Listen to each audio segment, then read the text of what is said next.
screen icon in your address bar below to add access. Hold on a second. Your browser has blocked your screen. Click the screen below. We are live already.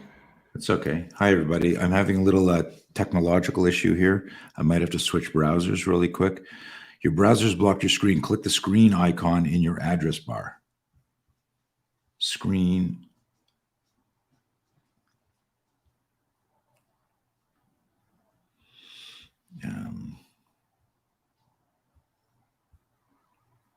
We'll let some people log in here.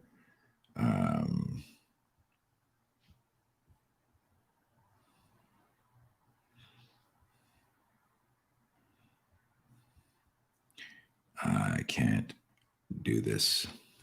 This is cool. Hey, John. Hey, Scott. How you doing? Crap. I wanted to. Hey, Richard. Announce where you guys are from. I guess I can't share shit on the screen. This sucks. Guys, while we were doing this, I was going to share some video in the background. My browser's blocked your screen. Is it still blocked my screen? Let me see this. Application, photos. Can we see that? Elisa, can you see that? Yeah, we can see that. Okay, maybe I did something. Your photos here. Yeah, okay. So what I want to do here, gang, is while people are logging in, all right. So hold on a second. How do I stop sharing now? Stand by. Is the sharing off? I don't even know what I'm doing. Yes, music is off. Okay, cool. Guys, I wanted to play some music for, I always used to play slideshows when we would start classes just to give people an idea of the scope of things that we do. And so I figured I would tease you with that. I'll put different videos together there. We're in so many different industries, so it's kind of neat and kind of cool. Remember, I would love when you log in and you chat, like where you're from. I love looking over the comments here and seeing people all over the world. We're going to get better at announcing these. We're just, again, getting used to working together, building stuff in the background. But in today's call, I'm going to keep this short and sweet. It is Sunday. We've got different time zones, and it's kind of neat that you would log in and spend a little time with me. But I do want you in your comments, please post whether you prefer this like on a Saturday or a Sunday morning, or would you rather it during the week? The reality is all of these are saved online, so you can log in and they feel alive anyhow. You just can't interact. So if there were recordings there, I still see the comment. If I log in after, I try to answer everybody. I don't outsource people to answer this stuff for me.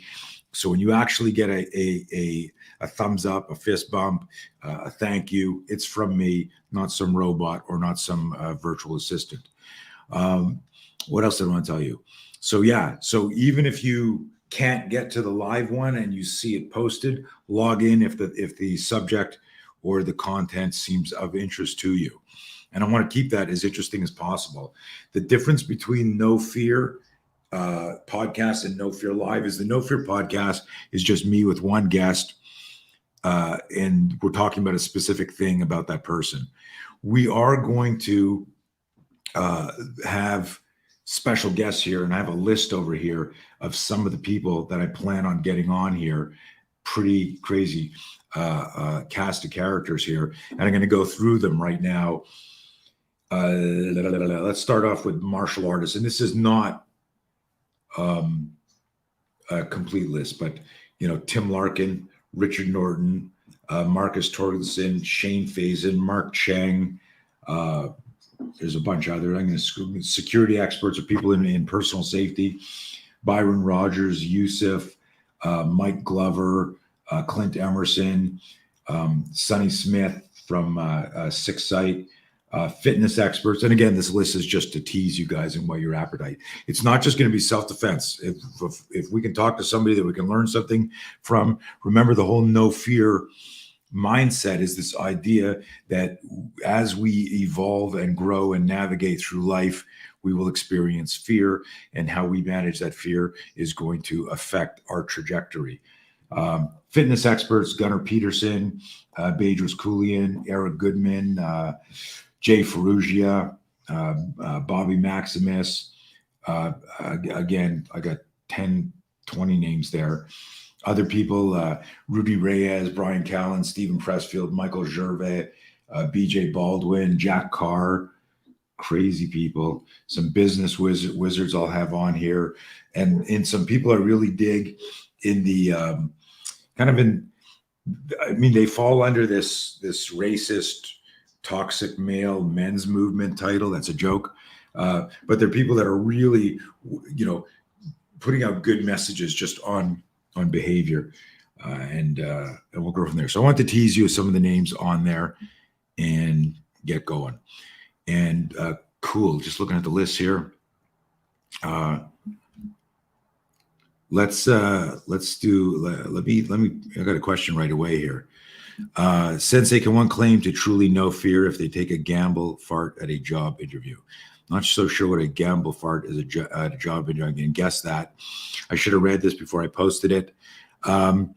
Let me think. Can one claim to truly know fear? Yeah, I'm not sure I understand what the question is, and so I don't know how to answer that. So the whole idea. So if you want to expand that, comment more, and I'll take a look there. But basically, the whole idea of knowing fear, it's a continuous progression. It's an evolution. You don't get to a stage in fear management where you go, holy shit, no fear. I have now no fear because I graduated. There's always going to be something in your life that triggers fear, and every evolution, when you're 10, when you're 20, when you're 30, when you're 40, what you stress inoculated to, what you've become accustomed to, you can change that. You can change the volumes, you can change the frequency, you can change the size of something, and suddenly it's like you take a little gulp and you realize your comfort zone just turned into your discomfort zone, or your discomfort zone just turned into your holy shit zone. But let's move on. If you do have questions, sorry I didn't really answer that question because I didn't really understand what you're talking about there, but that's cool. If you've got questions, pop them in here. Elisa and I, so Elisa is in Austria here. I'm going to pop her in on the side there. Let's give her, did you do your hair today? Look at her. She's like, oh my God. So Elisa over in Austria is an affiliate. She's been doing martial arts for many, many years. We'll feature her one day and talk about her story. But she's kind of helping out behind the scenes, popping up, posting things. And today she heard me talking about a quote that she had never heard before. So why don't you pop that up? Yeah. And go ahead, go explain it. Go for it. Yeah, it was interesting. I've never, we all know your top quotes when fear is contagious, but so is courage, all this stuff. And I went through that, and suddenly I saw awareness without skill is anxiety. And I got it, but I also didn't, so please, could you go a little bit deeper into that and explain? Yeah. So what's interesting is this expression, it's part of a whole talk that I do. Remember, a lot of the stuff that I do, well, we've got the physical side, what I really recognized and what I have done my best to inject in the martial arts, self-defense, defensive tactics, communities, combatives over the decades, is this idea that we can't just develop tools, that if we don't develop our mind, if we don't, most important, develop our self-awareness as it's connected to our situational awareness, and the bridge that links self-awareness and situational awareness is critical thinking. So I used to say that a really good fighter knows a lot of moves. A great fighter knows when to abort the move. Just as an ideal, when I was talking to people where they're hanging onto an armbar too long, or they're head hunting too much, and they're not able to adapt and modify their strategy. So this is part of a bigger expression where I would talk about, if I've got no awareness, I have no chance. I just did a post. If you didn't see my post, I think I only posted it on Instagram. But this morning I posted on Instagram, my personal page and the Spear System page, this whole post. It was inspired by a cop getting stabbed in the neck recently, and I did a whole breakdown on that. But the opening line is no awareness, no chance. And what most people think about, Elisa and everyone listening, is if there's no awareness, you have no chance. But what if you have awareness and you have no skill? Like, you don't know what you do. You have no critical thinking. You don't know if you should run. You don't know if you should barricade. You don't know if you should charge a threat. You don't know how to use the internet. You don't know how to use the phone. You don't know how to dial 911, whatever it is, right? It's if I had, meaning I see the train coming at me, I'm on the tracks, I don't know what to do. That's pure anxiety. So the metaphor here is, if I've got awareness, I know what to look for, but I don't know what to do. That's got to be the ultimate state of pure anxiety, the anticipation of a future event that's going to run me over, and I can't do anything about it. So what we want is, so the full expression, it's a very, very short one. It's part of a longer talk, but the full expression is: skill without awareness doesn't help, and awareness without skill doesn't help. We need to merge the two of them. So if I'm a 10th degree black belt in every martial art in the world, and I'm here online going, I'm a 10th degree black belt in every martial art in the world, I'm even a 10th degree black belt in the martial art I invented, and all of a sudden, while I'm talking, whack, somebody sucker punches me, but I had no awareness on pre-contact cues. I had no awareness on the body's intuition of picking up danger, that first pre-contact indicator. I'm still going to get hit. Awareness is everything. So, but a lot of people just think about head on a swivel, and they don't recognize that there are other things to do. And the last part of that is very, very subtle, is you can have scenario-specific awareness, meaning I know what to look for, but I don't have the self-awareness to regulate my state or my mindset. If I'm sparring you, and I remember once I was visiting a friend who had a boxing facility, and one of his guys, who was very talented, is a shadow boxer, right? Or sparring people he knew he could beat. We got in the ring and we start moving, and all he's doing is he's running away from him. I'm not even throwing anything. I'm literally moving on him. He'd run over here. I'd switch my stance to cross the ring, and I'm moving here.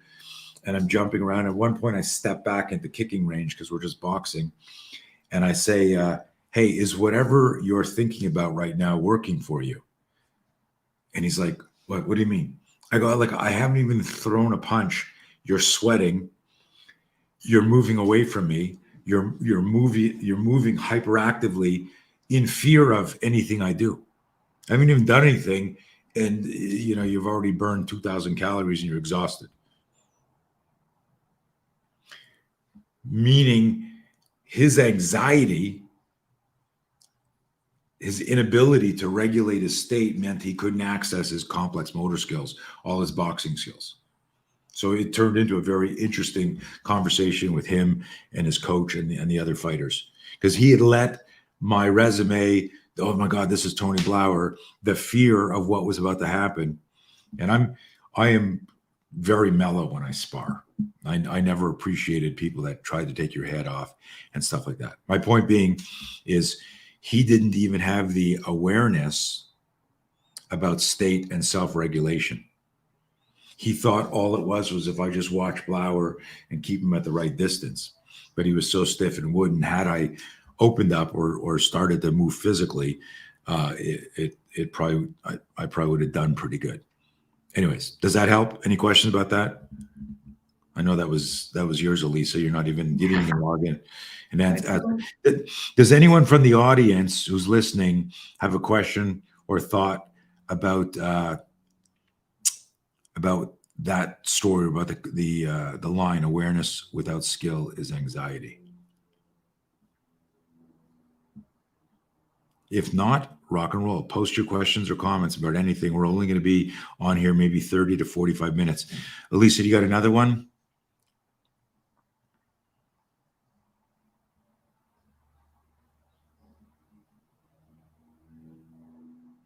Violence doesn't care what style you practice. I love it. That was kind of one of the first quotes I've ever like seen of yours, Right. back in the day, still practicing like Krav Maga. And I was really flashed. I had to take a breath because it was like, yeah, because I was always looking for a kind of solution against violence. So for me, it was always self-defense, not the typical. I mean, I love martial arts, but for me and for my students, it was always the self-defense approach. And then Mhm. I read this, and I was like, whoa. So yeah, maybe you can Yeah, just go sure. So over that. violence isn't your martial art you study or what style you practice, etc. What's that one I wrote several years ago? It was very provocative. A lot of people didn't like it. And again, my whole mission, gang, and I just recorded something today that if you're in martial arts, particularly if you teach, I'm going to release it on the No Fear podcast. It was a private talk I had with a few of our affiliates this morning. And I got really, really kind of deep and nuanced into um, some of what I thought the misunderstandings or resistance was to people fully investing and training with us. And part of that can be explained in if you truly understand this. We all have an unconscious bias in a romantic relationship to the stuff that we love. And the message here is that violence doesn't care. When it happens fast. Violence loves speed. And the most important thing, and this is me sharing this with you after 40 years of studying violence, fear, and aggression, that the common thread from me interviewing people all over the world, law enforcement, military, soccer moms, entrepreneurs, businessmen who had experienced violence, that it was never the style that solved the problem. It was the indignation, a special type of anger that the intended victim manifests, that how dare you? And it was their ability to manage fear and direct it towards the threat or towards the action required to escape the danger, running, fighting. And sometimes it was just like freaking making noise and throwing shit. Bad guys don't want to get caught. They don't want to get hurt. They don't want for things to take too long. When you understand it at the psychodynamic level, the movement changes. The other thing that I noticed studying, again, 1993, I closed my school and started training public safety, law enforcement, military full time.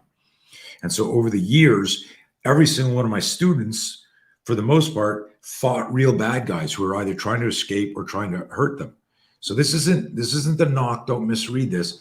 They weren't sparring. They were fucking fighting, right? They weren't in a contest. They didn't know how this fight was going to end.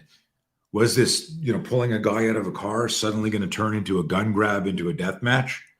They don't know, and it would kick off. So the feedback I was getting about primal gross motor movement, startle, flinch, convert, the fear management, our self-awareness drills, our weapon retention drills, and all that, it was the most gratifying type of validation.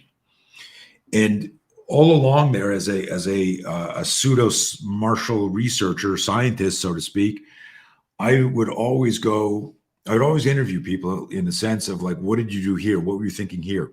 And I was looking for the secret move. We're always looking for the Holy Grail, but I couldn't find the Holy Grail. What I found was physical fitness was important, but mental fitness was the most important, meaning people who got their heads switched on faster. And everyone had the fear spike and the reaction to it, but it was the people who managed their fear managed to fight, which has become like a one of our classic lines out of the No Fear seminar. The people who manage their fight, manage their fear, manage to fight. And so, full circle, violence doesn't care what style you practice. Violence doesn't care what martial art you practice, and you should have. And I'll pop this in here if this works here. I wrote a big article on this. There we go. Boom. If you check out that last link, if it pops up for you, it's something I wrote for the law enforcement community after a police officer got stabbed 2 or 3 times in the neck with a screwdriver during a vehicle stop. And I replicated the attack in my garage with a buddy who was over doing some stuff. I had my daughter filming. I actually spoke to the cop after, because he ended up stopping the threat by getting to his gun. But from the body cam's perspective, what you see him getting stabbed, you don't see it, it's off camera. You hear him screaming. It's awful. But you see his hand shoot out and he goes finger splayed outside 90, drives the guy away, which creates this workspace. That's like I always say, this organic airbag deploying like in a car accident. It's a wonderful metaphor. Drives him out. He's able to get to his gun and engage and stop the guy. But in that concept, in that moment, that violence doesn't care, when you step out of your dopamine relationship, when you step out of your romantic relationship with your jiu-jitsu, your Krav Maga, even your spear system, whatever it is, and you just look at violence as a violent encounter, and you go, this asocial predator doesn't care. How would I move here if I were facing this attack? And if you go to the link there for the Instagram post, you'll really read carefully what I'm talking about. And if you are a self-defense coach, trainer, DT trainer, coach, I promise you, investing in any of our courses is going to make you safer, make your students safer. We're not trying to stop anybody from doing what they're already doing. What the metaphor here is, you've got a car, and it's a really fast, strong car. That's your body. You're a really good driver. That's your situational awareness. That's your navigation skills. You know where you're going. And what's missing from your car is an airbag, because it's a 67 Mustang, some cool muscle car, for the metaphor. It doesn't matter how good a driver you are. It doesn't matter how muscly your car is. If you're sitting at a light and somebody runs into you, what you need is your airbag to deploy. Yes, of course, if you're in a Prius versus, an old Mustang that's made of real steel, it matters. Don't be a contrarian and ruin my metaphor for me. But the reality is, if the impact is significant, it's the airbag that's going to assist in saving you. That's what the spear does at its core. So again, look for that podcast. We'll try and release it this week. And it's I don't know what I'm going to call it, but it's this secret resistance we all have. If I say, yeah, but what about spear? And you're like, well, we have something like that. We use our forearm, we use instincts, we use natural movement. But if you have an open mind, just like these last 2 lines, no awareness, no chance. If you've got awareness without skill, you've got anxiety. And don't forget like violence doesn't care what martial art you study. And what that really means, if you peel the onion and you keep Socratically exploring it, what the fuck's he talking about? What's he fucking talking about? In that moment, like if you're watching me and you're not driving, I want everyone to lean forward and touch their face like this, like the thinker. Go like this. What is he talking about there? And pause for a second. Now look up and to the right and go, what's he talking about? Look into the right, look into your mind. What is he talking about? Now look at the screen real quick. Wham, wham. Like you can all get caught off guard because you're on your phone. You can get caught off guard because you're looking at your navigation system. You can get caught off guard because you're at the ATM. You can get caught off guard because, as you're opening your car door, you're in fine motor skill, tunnel vision, and you're opening. Of course, you probably have a key fob and you're going, I don't use a key to open lock my door. But you get what I'm saying is, in real life, we are not martial artists in the beginning of Enter the Dragon, with I just did a post on this. I got to do it. Hold on a second. Stand by. Oh my God, I wish I had this prepped. We are not.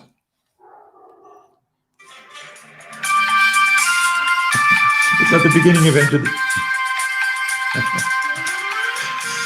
You got to do the what, right? So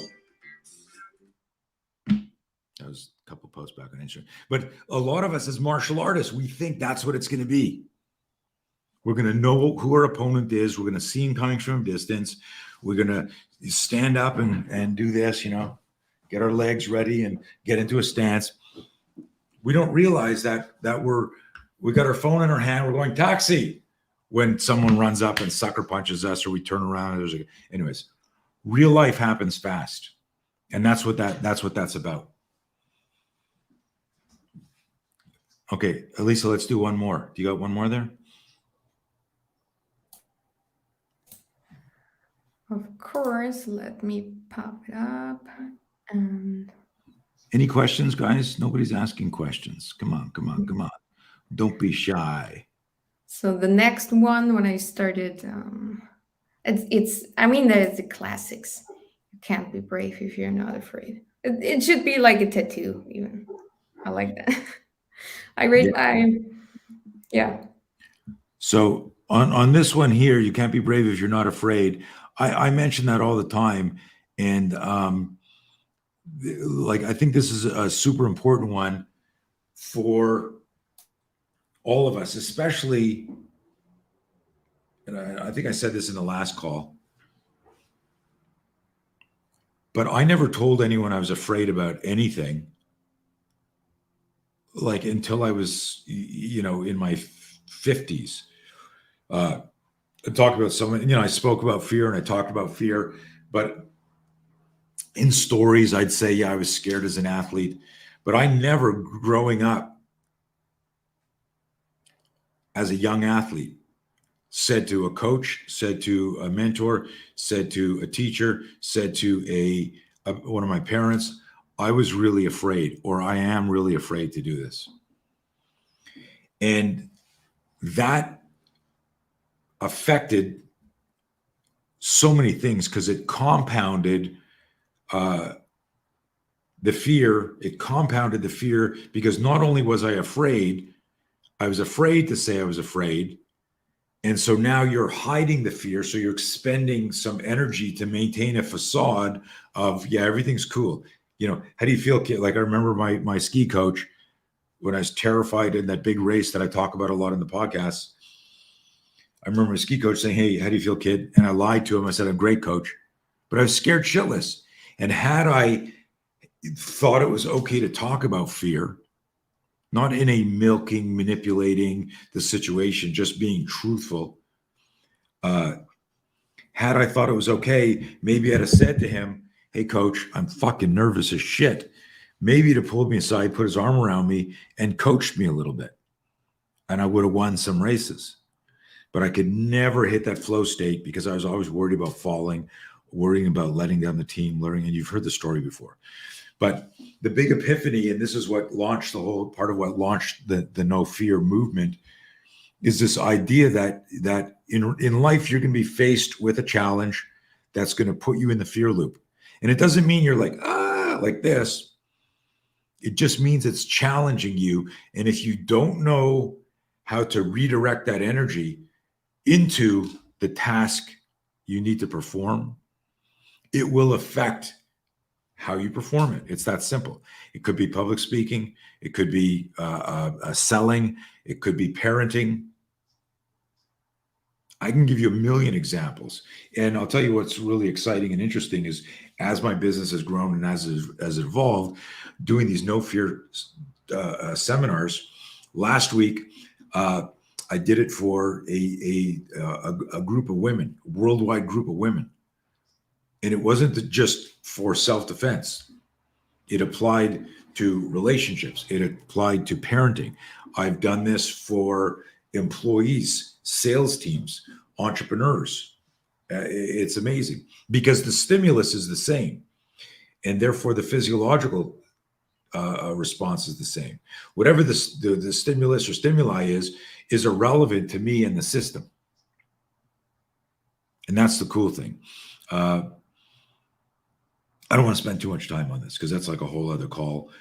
But remember this, if you take one thing away from it, you can't be brave if you're not afraid. And we all want to be brave. If we are challenged by a situation, think about every time you've seen an act of bravery, you were intrigued by it, riveted by it. And I always ask this one thing when I'm doing the classes. I go, you see something, someone runs into a burning building and say it's a cat or a person, or moves towards the danger, does something what we consider heroic. If you notice that, you 100% thought to yourself, I wonder if I would have done that. Do you understand what I'm saying, everybody? Now, so if you see someone run into a burning building and you happen to be a firefighter on this call, you're not going to think that because you're a firefighter. You've got the training, you know what you've done, right? So again, the contrarian, I'm just giving general examples. You watch something on the news and you go, fuck, would I have done that? And you say it to yourself. That means what you saw inspired fear. It doesn't mean you flinched. It doesn't mean you froze. It just made you pause. And this is a light switch, if you get it, where you go, fuck, I'm kind of a little bit nervous here, but wait a minute. This is a chance for me to practice courage. Okay, let's see if there's any questions or comments. Again, thanks, Brad. Appreciate that. Guys, make sure if you're still listening, post, would you prefer something during the week? All of the sites that we research say during the week is better. Tuesday, Thursday, during the day. That weekends are the worst time. I'm just, again, we're working out kinks in the background and getting used to how we're going to prepare these shows. I'm going to have as many guests on as possible, which is going to be amazing and exciting. I listed some of them beginning of the show. But if you can, please, would you rather, have it? And again, there's so many different time zones. They say just, between 1 and 6 o'clock, on Tuesdays and Thursdays in your time zone. But my audience is all over the world, California, New York. We got Gits here from Patagonia. Holy moly, not the store, right? And I think our first one we had, we had India, Australia, we've got Austria, all over the place. So cool. Jonathan asked, was I in the military? No, sir. I grew up in Canada. Wasn't a big thing where I grew up in my era. And, but I've worked a ton with the military, and I'm always in awe of their courage and in awe and very grateful when I have a chance to go on a base or a post and work with these guys. And so something I wish I had done. It just never happened, but excited to support them. Okay, we got a big, long question here. Let me read this before I post it. Stand by, everybody. Talks to yourselves. Think of a question. Comment. Weekday, weekend. Yeah, also for everybody listening, like for me from the background, we have the No Fear at Blower Tactical. You can write us an email if you have any idea or question and don't want to share it in the comments. So just email us at nofear@blowertactical.com. Okay, this is a great, and certain platforms, just so you know, certain platforms don't, let's see if I can, certain platforms do not show users' names, like LinkedIn is one of them, and I think Twitter's another one of them. So I can't see who wrote this, but thank you for popping this in. But I'll let everyone read that for a second. Right? In studying violence, too many times I see victims who are unrestrained in a situation, meaning, they're not tied up yet. And they're going to be killed, yet they do nothing to fight back and comply, which contributes to their deaths, of course. We actually have a meme. I wish, Lisa, we had it. Of course, I didn't know this question. My meme, don't be an accomplice to your murder. Mm-hmm. That image, don't be an accomplice to your murder. So think about this. Again, I try to be provocative, so people, I'll stand up here so you can see me. People are like, what the hell does don't be an accomplice to your murder mean? That means that if you've got a chance to protect yourself and you do nothing and you're watching, like an accomplice is you're participating in it. If you say to me through implied movement, get in the trunk of my car, let's move to a secondary crime scene, don't try anything, and I go, okay, get out of the car, okay, get on your knees here, lie down here, and I go, okay, I'm participating in my murder. This, of course, nobody wants to experience that. It's fucking horrible. It's scary. It's frightening. And I'll pop this off here to talk to you more. But it's a great question. I believe that if you study fight, flight, freeze, that, and there's some new, again, very pedantic language. I use the word pedantic because nobody understands it. But what the researchers call tonic immobility, this idea that I am so scared that I am just frozen. I'm aware of what's going on, but I can't bring myself to move or do anything. So there's a lot of that going on. If you practice violence, again, a provocative term, if you practice managing violence, watching that is incredulous to us. Why would you do that? But there's something very interesting that happens. We've all seen or heard of, the person who gets hit by a car, hit by a train while they're crossing a track or crossing a road, and we wonder, why didn't they just jump out of the way, especially like on a train track?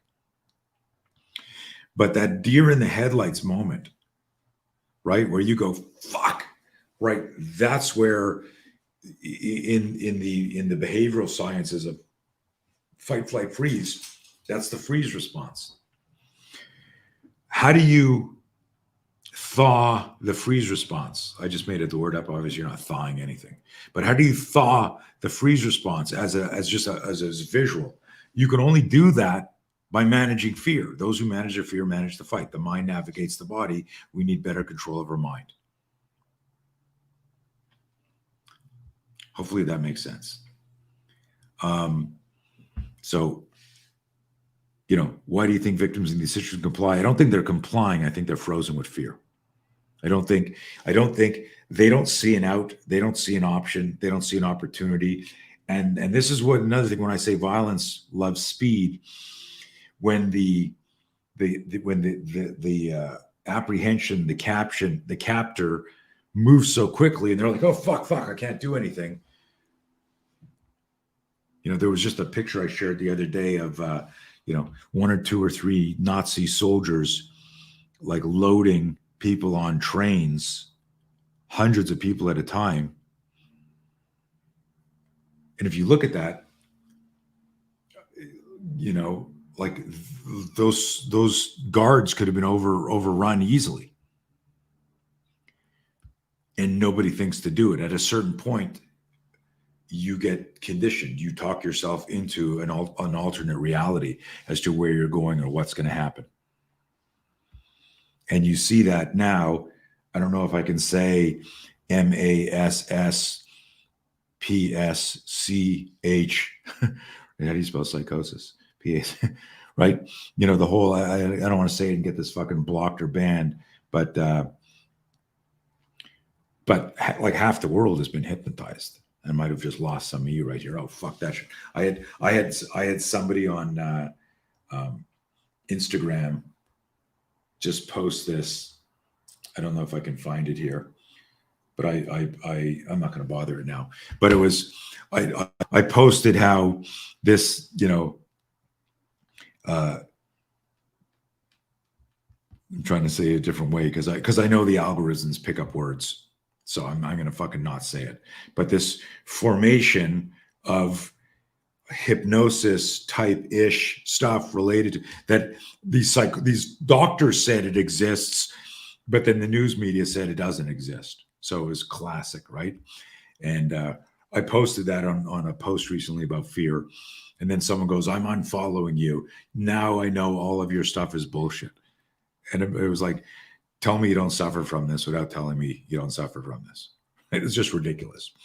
Okay. I'm off on a tangent. I wanted to keep this 30, 45 minutes. I think I'm way past that. I'm going to answer because Jonathan is friggin' firing questions at me. I'm going to answer them.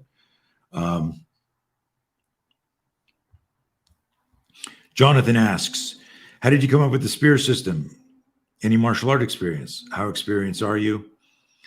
I'd like to come up with my own system one day. Any suggestions? Let me answer that in a bunch of ways, Jonathan. And I want you to take what I say with a grain of salt, but also take it with as a teaspoon of love. A couple of things. In 1980, and I'm looking at your picture. I don't know if it's an old picture, but I'm guessing you weren't even born in 1980. So, but maybe you were, and you just really, really got good genetics. I say that because there are people who question, challenge what I say, and I go, look, man, just like invest in this, study this a little bit. It'll turn decades into days. You can build movement on my decades of research. Just do it ethically, do it professionally. And 3 stories. One is on a webinar I was doing a few years, it was almost 3 years ago. I was explaining that the Spear system is made up of the sciences of physiology, kinesiology, psychology. And I spent decades studying it and reverse engineered it. I had an epiphany one day, like some magical story. And 100 years from now, the story will be exaggerated where, the god of war threw an apple and it hit me in the head. And inside the apple, there'll be some bullshit story about that. Elisa, if you can, find that part of the quote from Lieutenant Dave Grossman, the one where he refers to, do you know what I'm talking about? Where he refers to me in the future in a book that he's writing. If you can't find it, I'll find it after. I'll recall it. But Jonathan, here's the thing. On this webinar, this guy who's listening to it, he says, so I understand you made up the Spear system, you created it. How did you do it? He kind of asked that. I said, well, having some violent encounters, I realized that I was overwhelmed with fear and anxiety in doing the right thing. The psychology was distracting. The fighting over in a road rage situation where I'm rolling over the back of my car, or fighting between 2 doors, or a fight at school, or a fight at a bar, a confrontation here, that it wasn't like sparring. It wasn't like me, like the way I trained. And it confused me. And I was so passionate about teaching self-defense that when one of my students lost a fight, and you got to go back, listen to some of my podcasts where I'm interviewed, where I tell the story about Mitch getting dropped in a fight. And I say, it hit me harder than it hit him, I guarantee. I took his loss so much harder. And that day, I redefined what self-defense was to me, that it had to be reverse engineered. It always had to be based on the violence. And that created questions that now guide our system forward. What's the scenario? What's the moral, ethical, legal thing to do? Force must always parallel danger. What would I do if I wasn't trained right now? And that embraces, if you're listening carefully, everybody, the idea of what we talked about earlier, that violence doesn't care what martial art you study. Because you could study every single martial art.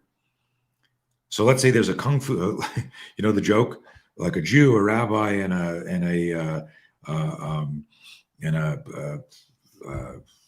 whatever, to walk into a bar, right? You know the jokes. So I go, a jiu-jitsu guy, a Krav guy, a Muay Thai guy, a spear guy, a boxing guy walk into a bar, and they're all having a drink, right? And we're all sitting around drinking, talking about our style, and 4 guys walk up to the table, and they go, hey, we're going to kick all of your asses. Now visualize this, right? I'm the jiu-jitsu guy. There's the spear guy. There's the boxer. This is a wonderful metaphor. There's the Taekwondo guy. We're sitting at the table. We all look up. How do we look up? How does the Taekwondo guy look up from the table? Everyone look at me. Jonathan, I'm moving your thing for a second, right? The Taekwondo guy looks up at the table like this. He's drinking. He goes, do I know you?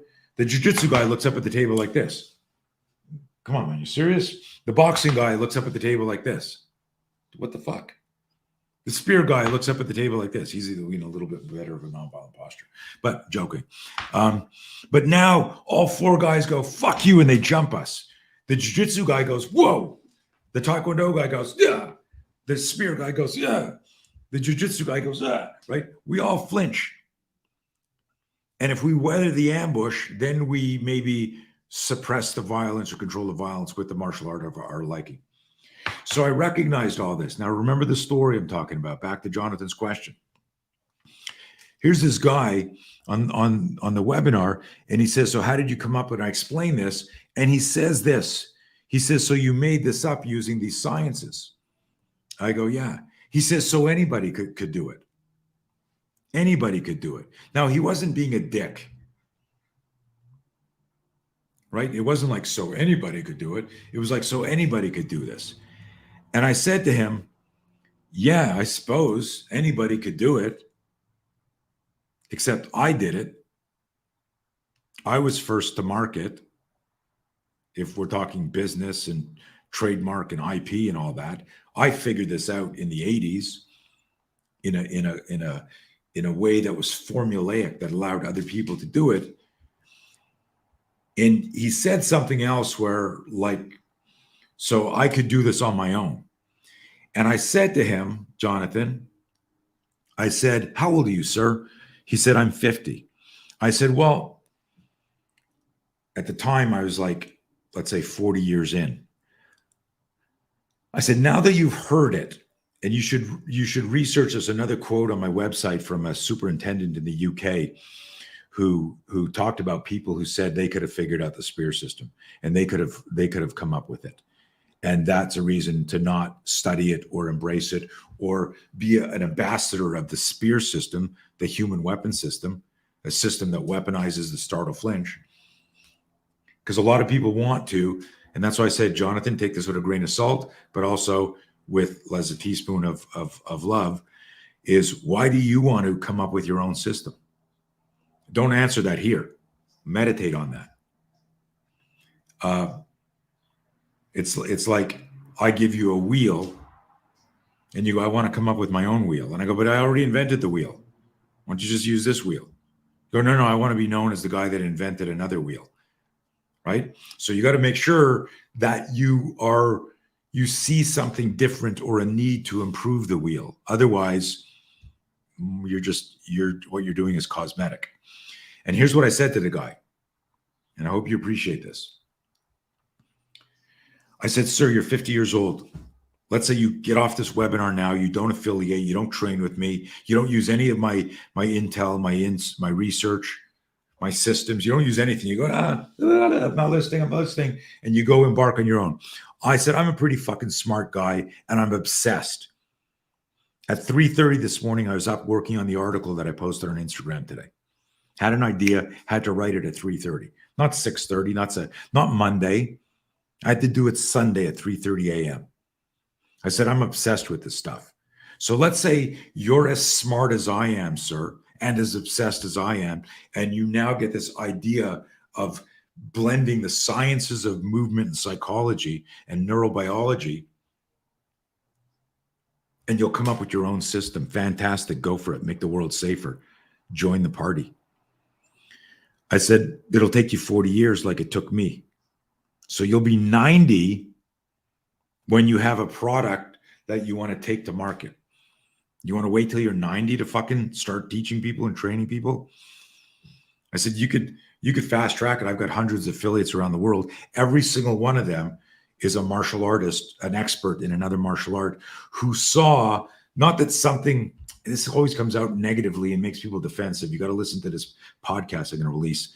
They saw something was missing. But if I say that to you before you're ready to hear it, people are like, let me get rid of you, Jonathan, for a second. People are like, what did he just say? My system's incomplete. No, I'm just saying add to it. That's a gorgeous Mustang. You're a great driver. The 67 Mustang doesn't have an airbag. Airbags save lives. There was another guy I bumped into. I was at years ago. So story number 2.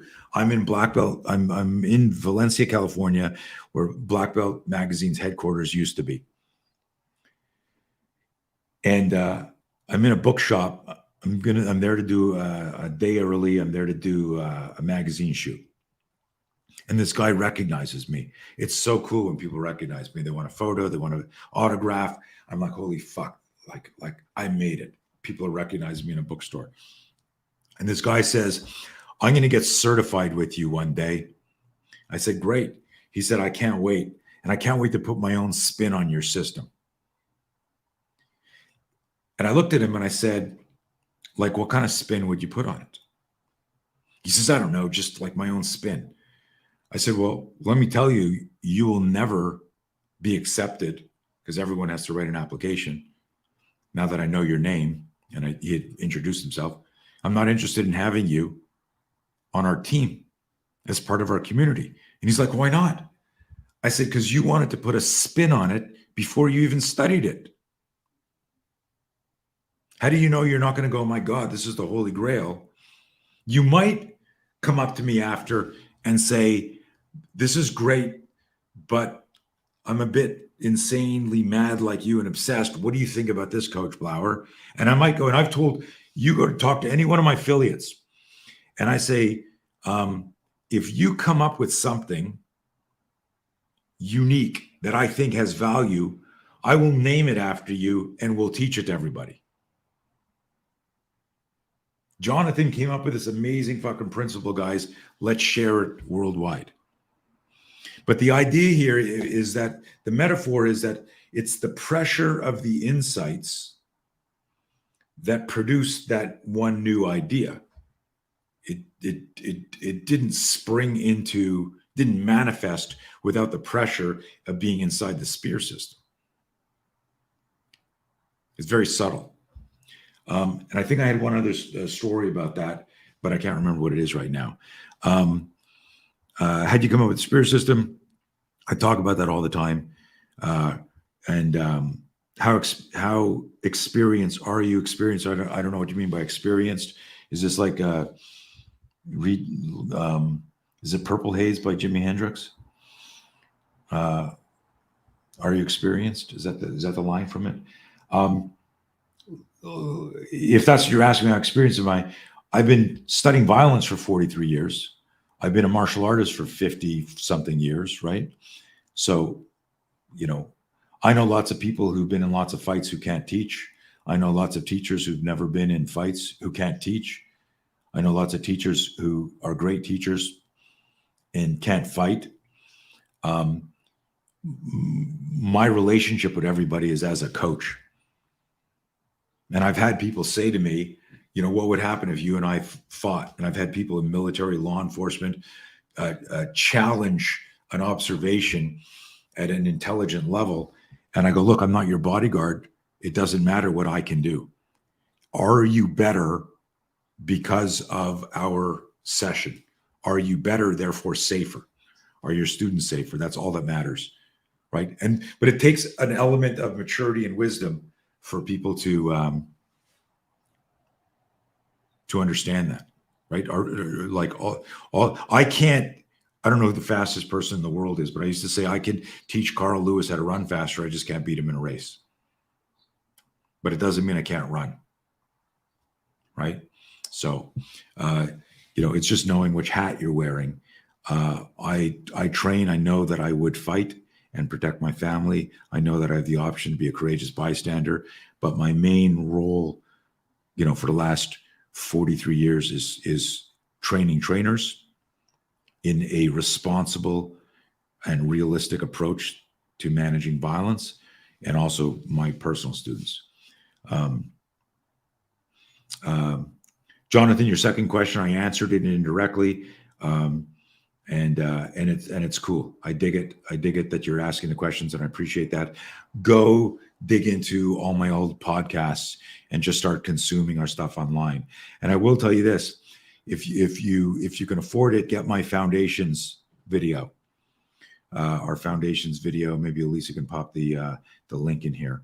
It's a 3-hour live set. It's live, so it's not studio. And I always point that out. It's huge. The difference between somebody working in a studio with a script versus live. You can see how they really move and what they really do. And I have a couple of my trainers with me, so you can see the principle in context of a scenario.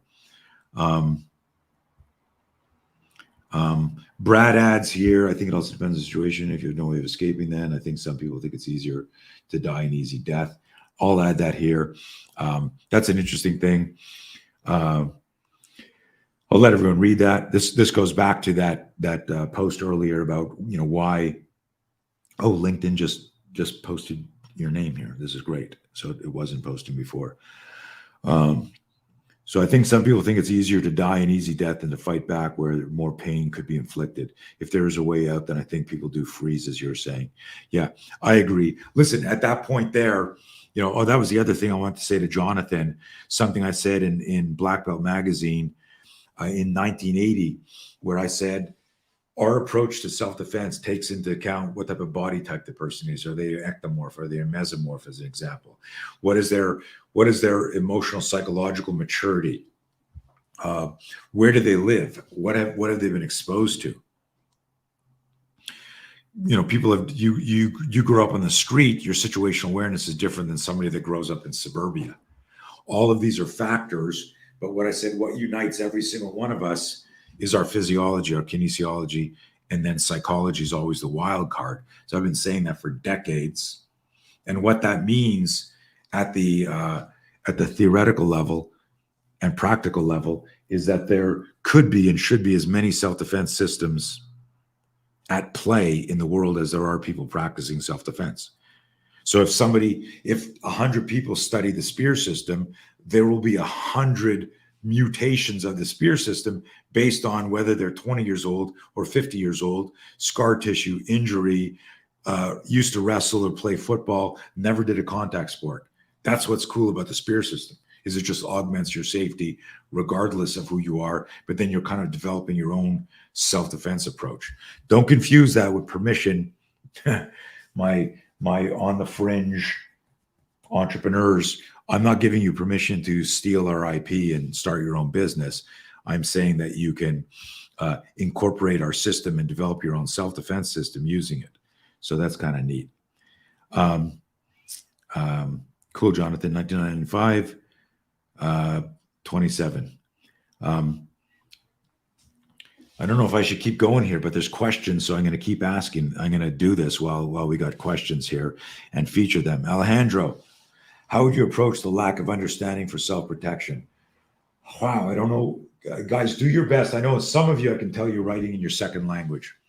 Do your best to articulate and elaborate a little bit, because some of these are so wide open that I might go down like my own rabbit hole here. I interpret this, Alejandro, as how would you approach the lack of understanding for self-protection? I intuit that at two levels. I can look at a bunch of self-defense experts who really don't understand self-protection. They understand how to fight. Does that make sense, everybody? That I was watching the UFC yesterday, amazing fights. And I commented to my father-in-law who's visiting. He managed to escape Canada. That's a joke. Not really. But he's visiting, and I said, oh my God, like, look at the physiques and look at the finesse, look at the skill from the first UFC in 1993 to this. These guys are monsters. I'd need a knife or a gun to win a fight against any one of these guys. However, as dangerous as they all are, they're conditioned to believe, and I'm just generalizing, that the fight starts when the referee says, I gave your instructions in the changing room. I want a clean fight. Touch gloves if you want to. Their idea of a violent encounter starts when the bell rings. And you might think that's nonsense, but my buddy Tim Larkin, who will get on one of these days, did a fantastic video, and we'll show it when he's on, and highlight it, of two MMA fighters, pro fighters, 5% body fat, pro fighting experience, almost getting murdered by a bunch of guys with 2x4s in a gang fight outside of an equivalent of our 7-Eleven gas station, because they confused their fighting skill with asocial, predatorial street violence. So that's one way, Alejandro, I look at it, as the lack of understanding of self-protection is trying to explain people. And what if you remember in one of the other calls, we talked about the timeline of violence. You can pop that on real quick, Elisa, if we have that. The timeline of violence, that most martial artists and combat sport fighters don't look at violence like this. And so anybody who studies with us gets taught every one of these components. This is part of a weekend training where you look at the map of violence, the blueprint of violence, not just, how do you drop somebody with a hook punch? How do you shoot in on somebody? How do you block a punch and then counter it? So let's go back, pop that out. The other part of that, the last part of that is how the lack of, are we talking about the general public? Right? So the general public needs to get educated because their idea of violence is also watching John Wick movies and Van Damme movies and Bruce Lee movies. Hopefully that helps. And hopefully, I was a little bit close on that.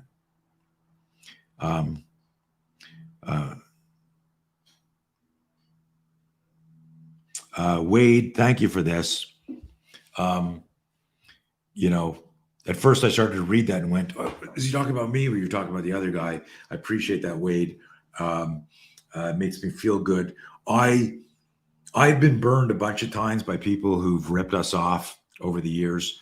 Almost every one of them have trained with me extensively. I'm not going to get into names. Maybe we'll do a show one day where I invite them all on and they can explain what they did to the world. But when your ego wants to be the guy or the gal, you do crazy things and you justify and you tell stories about it. But the fact that this guy said it, now here's an interesting thing. He said it benevolently. Like when he said, I can't wait to put my spin on it, I was like, why would you say that to me? And he looked at me, he was confused. I said, pretend this is a job interview. This is actually part of the conversation. I said, pretend this is a job interview.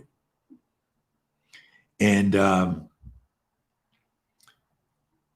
about to hire you.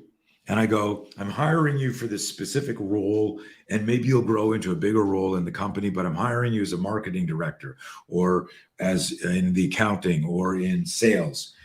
And you look at the guy you're interviewing, who's maybe the CEO, and he goes, yeah, I can't wait to get in here and put my spin on your SOPs, your standard operating procedures. I can't wait to put my spin on your corporate messaging.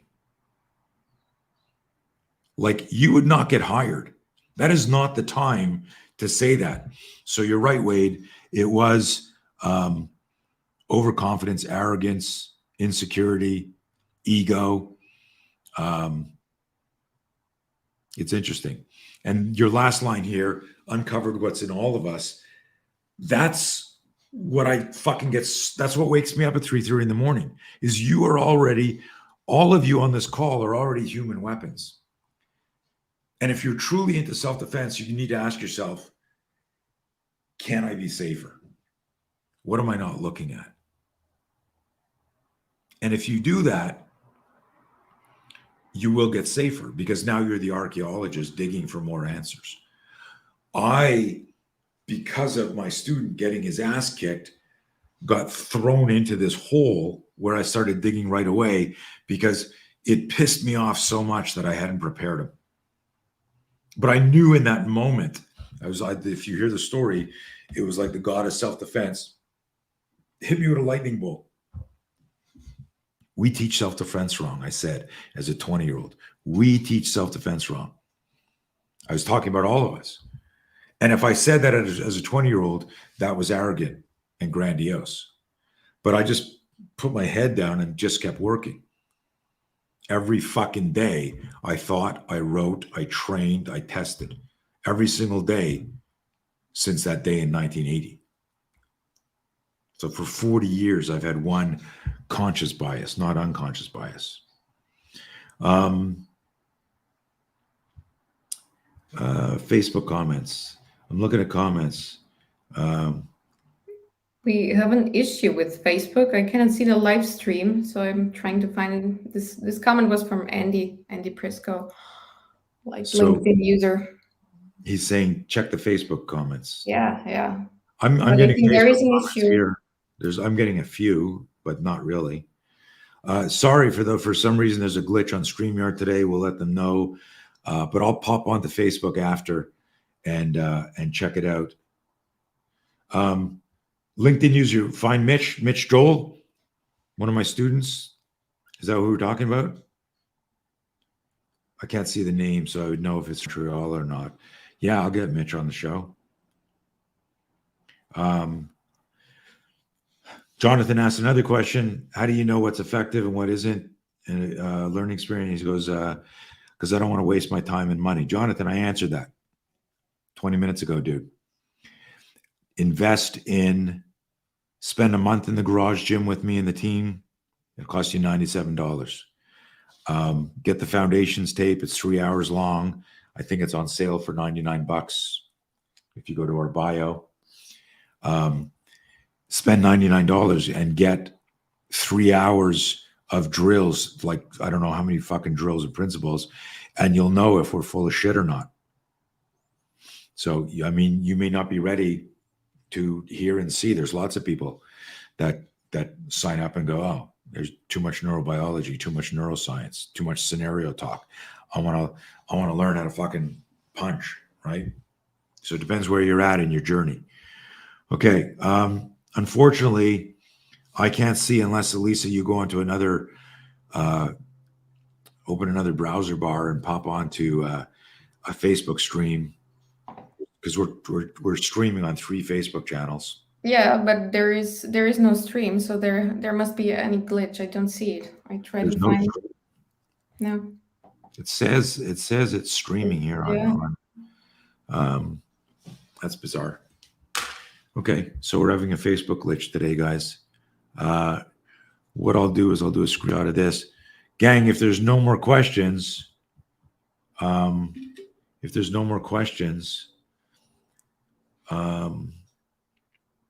got one more question. Hold on a second. Leave if you got to go. I know it's Sunday, and some of you it's midnight for you, or all over the world. Let me pop this.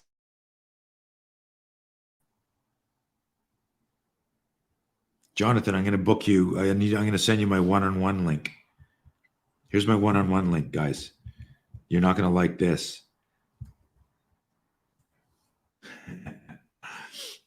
Go. I'm joking, Jonathan, but go check that out. Go read that page. No, a system should not be. It depends what the system's for. If you're in a jiu-jitsu tournament, you absolutely need a complex motor skill system. Jiu-jitsu is chest with muscles at 100 miles an hour. If it's MMA, you need a blend of that with some gross motor and basic complex motor skills. But like a boxer could never beat a jiu-jitsu guy in an open match unless he knocks the guy out. But if the jiu-jitsu guy gets his hands on him, that complex and fine motor skill is going to destroy the boxer. The MMA guy needs a blend of the gross motor, the complex, and a blend of courage. So it depends where you are. But the person in the street needs critical thinking and self-awareness and primal gross motor skill if the violence is started immediately and suddenly by the threat, because that will trigger a startle flinch. So that's the baseline. Let me go back to this question here. Violence is trending between people who are in a relationship, for instance. Public safety, working with people who are living with homeless and mental illness. The relationship doesn't end after the violent encounter. Perhaps you can discuss how fear and no fear serve those people. That's a longer talk, and I'm assuming, because the name doesn't show up here, this is my good friend Andy, and we'll have you on a specific talk. I think that'll get too nerdy and nuanced for the general public. That would be something where we announce it and promote it to people who are in care and services and mental health. That'll get much more specific. But this connection between our research on fear and startle flinch convert is by working with healthcare, mental health, care and services, where their goal has more of a Hippocratic angle to it. Do no harm. They're there to truly help people who are in crisis. The idea of walking up and saying, palm strike this person in the face or drop a shin kick on them is like inconceivable. But the critical thinking skills that these individuals have in helping de-escalate people are challenged when there's the threat of violence in front of them. In other words, if I call you in the role of a social worker, care worker, you're in there to de-escalate. In order for you to lean into your skill set that you've spent years cultivating, you need to know that you're also safe and protected. The only way that you are safe and protected is if you can manage your fear, and you know in the back of your mind that if something kicks off quick, your startle flinch is going to be there like an organic airbag. So there's a wonderful intersection and marriage between no fear, startle flinch, and we created a whole program called Spear Care for this community. But we'll do a whole show on that one day, and we'll have Andy on for that. Okay, gang, I'm going to end this here because we're way over an hour, and I wanted to keep these shorter. And we'll figure out if it didn't stream to No Fear, we'll link it as a podcast and make it happen. Okay, rock and roll. Peace out. Be safe, everybody. Thank you for your time.